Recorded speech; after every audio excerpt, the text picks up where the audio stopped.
महिला आरक्षण कितना महिलावादी?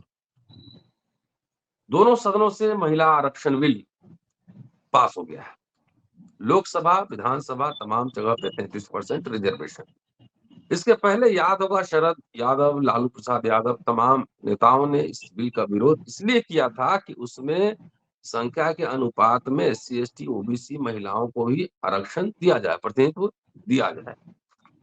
इस बार पास हो गया और सपा और आरजेडी जैसी पार्टियों ने भी अपना स्टैंड बदल लिया। भाषण तो हुए, लेकिन वोट आखिरकार सरकार के पक्ष में ही गया, बिल के समर्थन में ही गया। क्या है इसके मायने, क्यों पक्ष इन्होंने बदला, स्टैंड अपना चेंज किया, ये समझने की बात है। दोस्तों, रतनलाल बोल रहा हूँ और आप देख रहे हैं अम्बेडकर बाबा।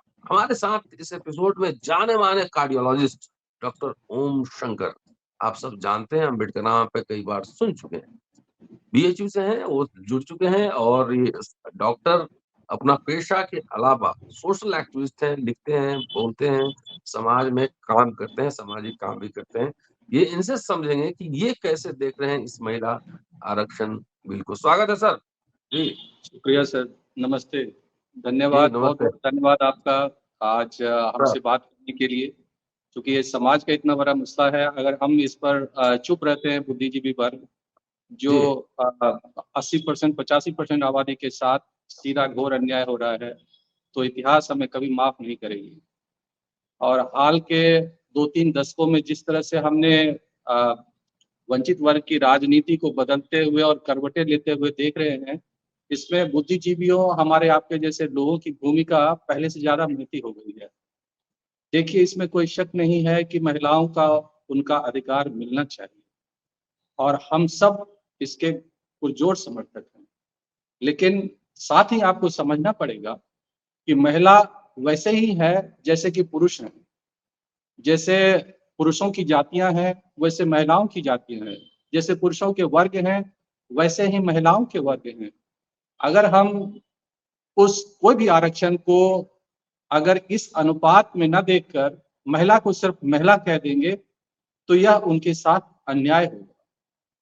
अगर भारतवर्ष की आबादी में देखें तो जिस तरह से 80 और 85% अगर कुल आबादी पुरुषों के अगर वंचित वर्ग के हैं, जिसको आप बहुजन कहते हैं, तो वैसे ही महिलाओं की कुल आबादी के 85% आबादी जो है इन्हीं वर्ग की महिलाओं की है, जिनको आप बहुजन महिलाएं कह सकते हैं।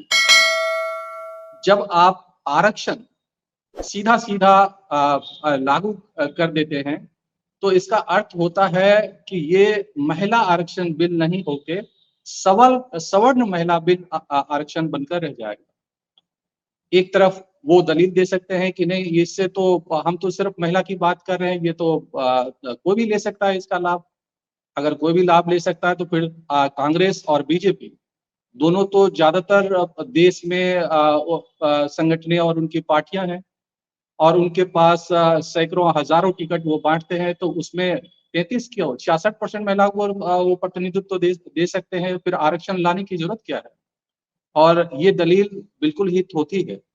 और पिछड़ी जातियों का अगर दोनों ही पार्टियों का आप इतिहास देखेंगे, कांग्रेस ने देखिए ये एक वर्ग में जो कांग्रेस और बीजेपी में है, वो एक सत्ताधारी वर्ग है जो हजारों साल से इस देश में अपना शासन प्रशासन चलाते आई है। और उस व्यवस्था में अगर आप देखेंगे तो उसी का प्रतिनिधित्व अगर आजादी के बाद देखेंगे तो उच्च वर्ग के पुरुषों ने पहले ले ली और उस उच्च वर्ग के पुरुषों ने ओबीसी को खास करके टारगेट किया। अगर बाबा साहब ना होते तो ओबीसी की जिस तरह आज दयनीय स्थिति है, शायद वैसी उससे भी बहुत ज्यादा बदतर दलित और शेड्यूल कास्ट और शेड्यूल ट्राइब की होती। बाबा साहब ने एक आजादी से पहले अंग्रेजों के साथ जो अपने डिबेट और डिस्कशन से आजादी से पहले ही अपने अधिकार ले लिए, उसकी वजह से आजादी के बाद उनके अधिकार, इन वर्गों के अधिकार पुरुषों के लिए तो कुछ सुरक्षित होंगे, लेकिन महिलाओं के नहीं होने की वजह से वो आज के समय भी वैसे ही प्रताड़ित हैं जैसे कि ओबीसी या अन्य वर्गों की महिलाएं। अगर आप देखें तो कांग्रेस ज्यादातर इस 75 सालों में ज्यादातर खुद सत्ता में रही है और अगर उनका नियत कभी भी ओबीसी के खिलाफ अगर उसका विश्लेषण करेंगे तो हमेशा नकारात्मक और घोर मतलब सवर्ण पोषक आपको दिखाई देगा। आप देखेंगे कि सबसे पहले संविधान सभा में बीजेपी ओबीसी का आरक्षण को खत्म कर दिया उन्होंने, और अरे, उसके बदले बाबा साहब के लड़ने और कांग्रेस, अन्य लोगों बुद्धिजीवियों के लड़ने के बाद डॉक्टर साहब, धारा 340 आई, जो बाद में चलकर उनको उनके फिर से विश्लेषण और उनके आयोग बनाकर उनको अनुपात की बात कही गई, जिससे आज तक इस देश में ओबीसी आरक्षण मतलब 10% भी नहीं लागू हो पाया है। अगर आप नहीं देखें उसके डॉक्टर बाद साहब, काका कालेलकर आयोग बनाया, उसकी डॉक्टर रिपोर्ट। साहब, जी बीजेपी तो इसका मतलब है ओबीसी समर्थक है। चलिए, कांग्रेस से बहुत गलतियां हुई, लेकिन बीपी सिंह लाए आरक्षण ओबीसी का, और अर्जुन सिंह को याद कीजिए, जिनकी वजह से ओबीसी को एजुकेशनल इंस्टीट्यूशन में आरक्षण मिला। तो अगर आपको हम समझे, आप जिस तरह से कह रहे हैं, तो क्या बीजेपी ओबीसी समर्थक पार्टी है, ओबीसी के अधिकार की रक्षा कर रही है? नहीं नहीं, बिल्कुल नहीं। बीजेपी तो कांग्रेस की बी टीम है और उससे ज्यादा घोर कट्टर विरोधी है, वो उसके आगे की पहली बात होगी। और आप और हम लोग की जो अवधारणा है कि कोई अर्जुन सिंह ने किसी को आरक्षण दे दिया, ये बिल्कुल गलत अवधारणा है। किसी अर्जुन सिंह ने कोई आरक्षण नहीं दिया, ये कोर्ट ने आरक्षण दी है आपको। जो भी आरक्षण प्राप्त हुआ, सबसे पहले देवीलाल जी जो थे वो जनता दल की सरकार छोड़कर जाने थे, जिसके मजबूरी में आकर वीपी सिंह को अपना अब मतलब 1.5 आरक्षण जो मंडल कमीशन की 40 रिकमेंडेशन में से 1.5 रिकमेंडेशन मजबूरी में अपनी सरकार बचाने के लिए लागू करना पड़ा। और उसी के बाद पूरे जो सवर्ण समाज जो है सड़कों पे आ गए, कोई आत्मदाह करने लगे, और उसके बाद ये मामला कोर्ट में गया और फाइनली कोर्ट ने सेटल किया। इसमें किसी का कोई अर्जुन सिंह ने इसमें कोई ऐसी नहीं बात कर दी कि अर्जुन सिंह क्या करेंगे। अगर अर्जुन सिंह के होते तो आज ओबीसी की आखिर लड़ाई क्यों लड़ रहे महिला होते। आरक्षण पे आते हैं, आखिर डीएमके, आरजेडी, सपा, ये सब जो पार्टियां हैं, ये सब पिछड़ी जातियों का प्रतिनिधित्व करती है। अमूमन भले ही वो सर्व समाज की बात करें, लेकिन सर्व समाज वोट देता नहीं है। वो शेड्यूल कास्ट, शेड्यूल ट्राइब और पिछड़ी जातियां, वही इनका जो बेस है, वही वोट देता है। आखिर इन लोगों ने अपना स्टैंड क्यों चेंज किया? ये मैं वही तो कह रहा हूँ, मैं इतिहास बता रहा था आपको। तो सबसे पहले कांग्रेस जो है घोर, कांग्रेस और बीजेपी में कोई फर्क नहीं है, पहले तो आपको ये समझना पड़ेगा। और जब ये दोनों सत्ता में रही तो उन्होंने पुराने हथियार अपनाए। अगर आपके देखिए, एक है सत्ता परिवर्तन, दूसरा है व्यवस्था परिवर्तन। हमने बहुत आंदोलन करके, चाहे शेड्यूल कास्ट हो, शेड्यूल ट्राइब हो, चाहे पिछड़ा वर्ग हो, उनके बहुत सारे बुद्धिजीवियों और लोगों ने जो आंदोलन किए, उससे सत्ता परिवर्तन कुछ क्षेत्रों में आप देखें कि हुआ, लेकिन वो व्यवस्था परिवर्तन तक लागू नहीं हो पाया। और व्यवस्था में हमेशा वही लोग बने रहे, क्योंकि व्यवस्था एक लोकतांत्रिक व्यवस्था है। उसके 4 स्तंभ है: न्यायपालिका, कार्यपालिका, विधायिका और मीडिया। अगर इसमें आप प्रतिनिधित्व, आप खुद देखते हैं कि मीडिया में कितना प्रतिनिधित्व है आपसे ज्यादा। राहुल जी जो इतनी बड़ी बड़ी बातें लोकसभा में कर रहे थे, तो अपने 60 साल के शासन में क्या कर रहे थे? क्यों ओबीसी का कोई आरक्षण बिल लाया उन्होंने? आज तक राजनीतिक आरक्षण लागू किया उन्होंने लोकसभा और विधायिका के अंदर? क्यों नहीं लागू किया उन्होंने? क्या कर रहे थे इतने दिन? उन्होंने मंडल आयोग की सिफारिश 40 साल में क्यों नहीं लागू की? 40 सिफारिश क्यों नहीं आज तक लागू की 60 सालों के अंदर?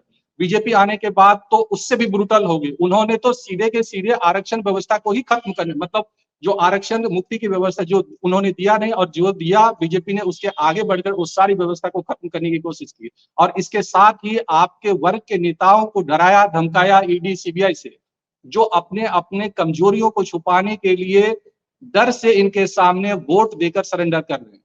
उनके पास आज हिम्मत नहीं है कि वो कहीं आंदोलन कर पाए, कहीं समाज की बात उठा पाए। अगर कोई कर रहे हो तो आप मुझे बताएं कि कोई जमीन पर खड़े होके, चाहे वो बहन जी हो, चाहे अखिलेश जी हो, चाहे बिहार में के नेतागण हो, दीदी जी हो, या कोई भी अगर कर रहे हो, तो आज मुझे तो दिखाई नहीं देता।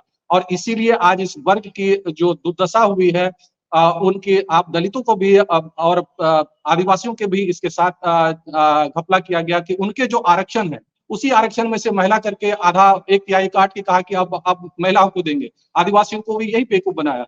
और इस तरह से बेवकूफ समाज तब तक बनता रहेगा जब तक हम समझेंगे कि नहीं, ये एक बार ये ज्यादा प्रताड़ित है, तब चलिए नहीं इसको नहीं, अगला बार देखते हैं कि कांग्रेस क्या करती है। फिर कांग्रेस प्रताड़ित करेगी 10 साल, तो कहेंगे नहीं ये तो बुरी हो गई है, बड़ा भ्रष्टाचारी है, अब जो है चलिए फिर बीजेपी की बात करते हैं। तो कांग्रेस और बीजेपी हमारा विकल्प नहीं है। इस समाज को मान, दान और मतदान, इन तीनों चीजों में जो उच्च वर्ग के लोगों को है, इसका खुलेआम बहिष्कार करना होगा। हो सकता है कि 5 साल का कष्ट और हमारे ऊपर आए, लेकिन उसके बाद जो व्यवस्था लागू होगी वो आपके समाज में व्यवस्था परिवर्तन पैदा करेगी, वो तीसरा सत्ता मुद्दा, परिवर्तन पैदा नहीं करेगी, जो हमेशा के लिए अस्थायी होगी और समाज को उसी से मजबूत आधार शायद प्रदान होगा। ये ऐसा मेरा मानना है बुद्धिजीवी के तौर पर।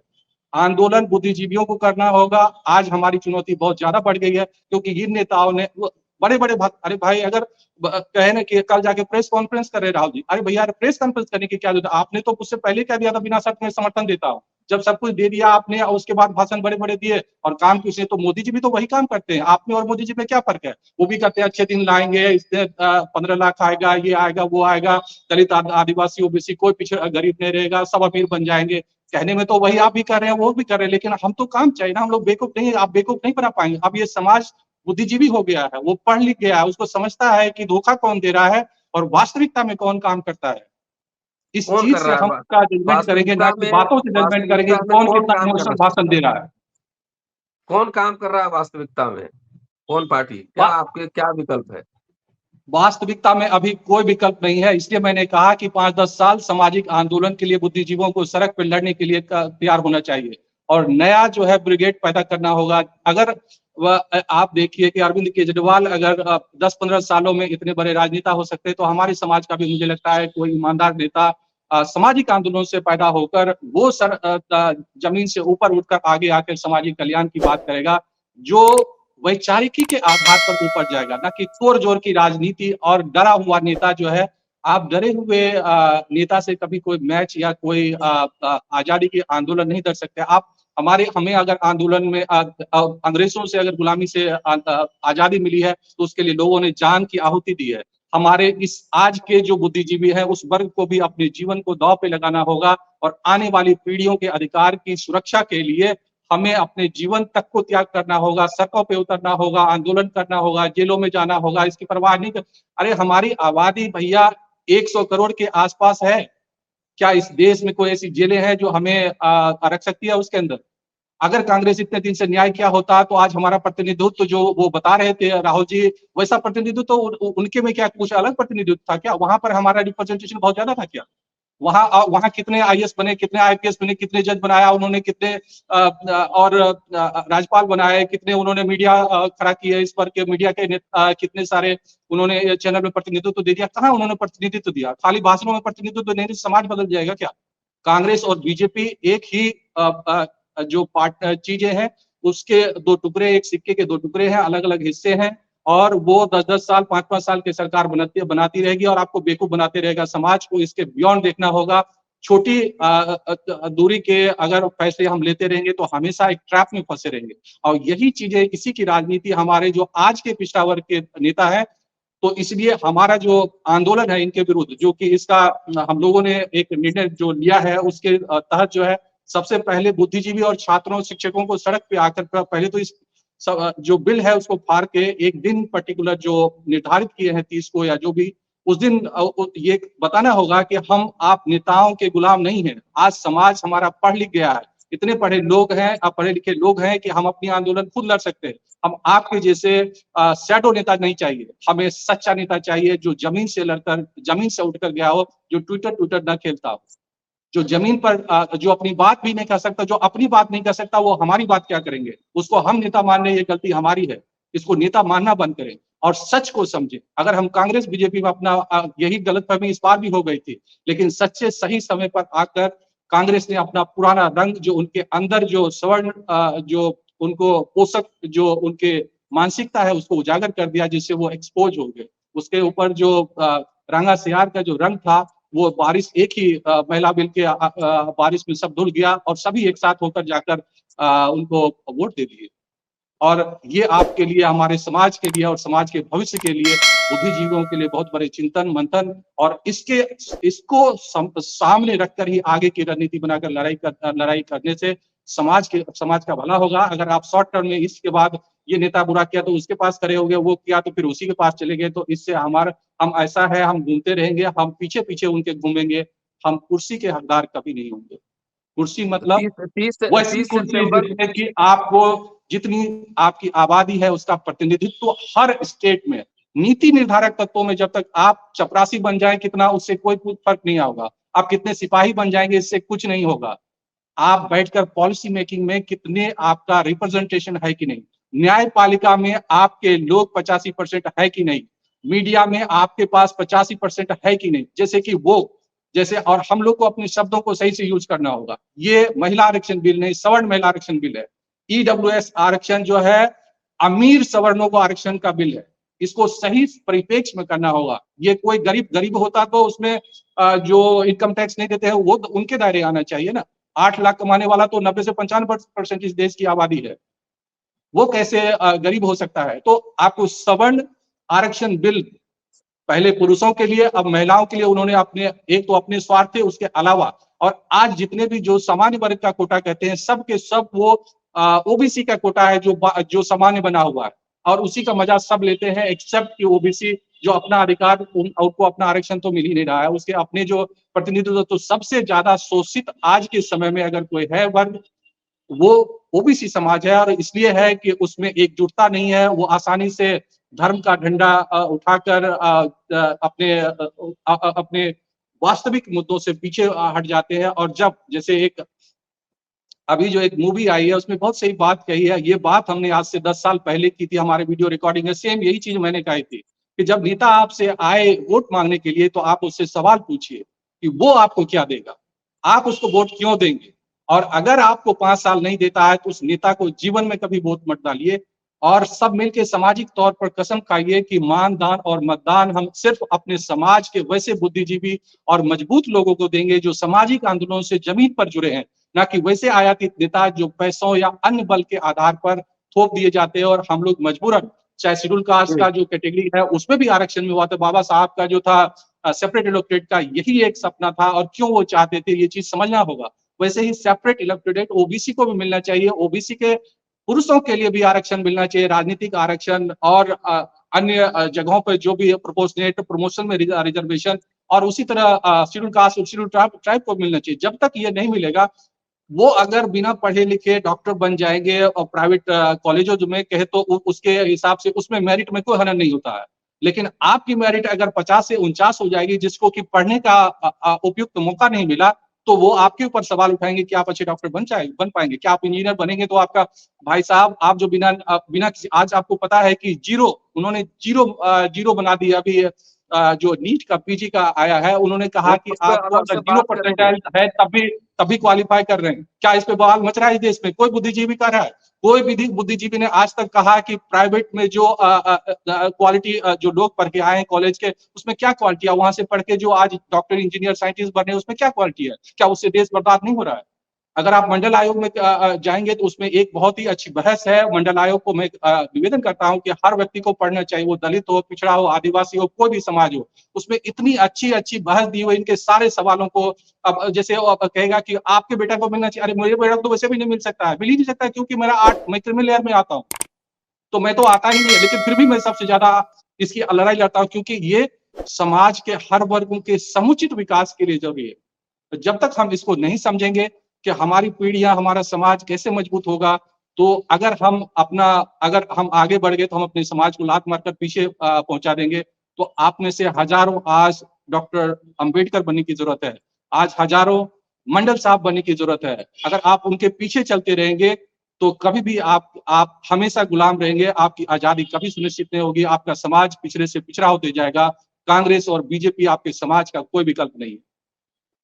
तो 30 ना ही आज सितंबर के को जो अखिल ऐसे भारतीय नेता विरोध हैं है। जो आपका प्रतिनिधित्व कर रहे हैं वर्तमान में, उसका भी विकल्प 30 तलाशना होगा आपको। 30 सितंबर को विरोध कर रहे हैं अखिल भारतीय। जी हाँ, अखिल भारतीय सबसे निवेदन है कि 30 सितंबर को अगर आप सच में ये आपको लगता है कि आज तक पिछड़े पुरुषों के लिए कोई आरक्षण लागू नहीं हुआ, लागू होना चाहिए राजनीति में और अन्य हर जगह नीतिगत जहां भी हुआ नहीं है, और 40 के 40 जो मंडल कमीशन की रिकमेंडेशन है, और महिला आरक्षण बिल जो कि बिल्कुल गलत है और सीधा मतलब एक समाज के साथ धोखा है। अगर आप कुछ नहीं कर सकते तो फाड़ कर उसकी प्रतियों का फोटो खींचकर अपने सोशल मीडिया अकाउंट पर लगाएं और रोज इसके विरुद्ध में ना सिर्फ प्रेषित करें बल्कि अपने समाज में जाकर लोगों को जागृत करें। जहां आप गांव में है तो गांव के लोगों को जागृत करें, आप शहर में तो शहर के, एजुकेशनल इंस्टीट्यूशन में तो एजुकेशनल इंस्टीट्यूशन में जाकर ये बात करें। अगर आप छात्र हैं तो छात्र की तरह आप अपने छात्रों के बीच में बात करें। हर वो अगर पढ़े लिखे लोग हैं, अगर आप सामने जाकर बात नहीं कह सकते, आप डरते हैं, तो कम से कम आप जिस तरीके से बौद्धिक रूप से आसपास के 5 आदमी को इस जो मानव विरोधी बिल है, जो पिछड़ा विरोधी, जो बहुजन विरोधी बिल है, जिसमें दलित, पिछड़े, आदिवासी और अल्पसंख्यकों को पीछे छोड़ दिया गया है, उनके अधिकारों की रक्षा के लिए चाहे वो कांग्रेस हो या बीजेपी हो या आज के ऐसे नेता, उनको मजबूर करना होगा कि वो आपकी लड़ाई जमीन पर आके लड़े। जी, शुक्रिया ओम शंकर जी। और दोस्तों, ओम शंकर जी हैं। 30 सितंबर को विरोध दिवस है इसका।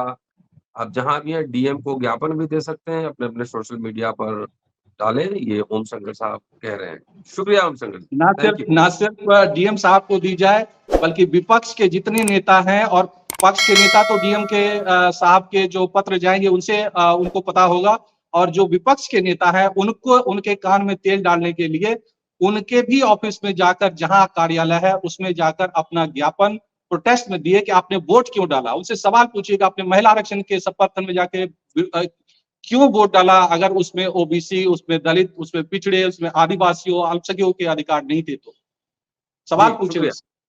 जी शुक्रिया। और दोस्तों, देखते रहिए अम्बेडकर नाम।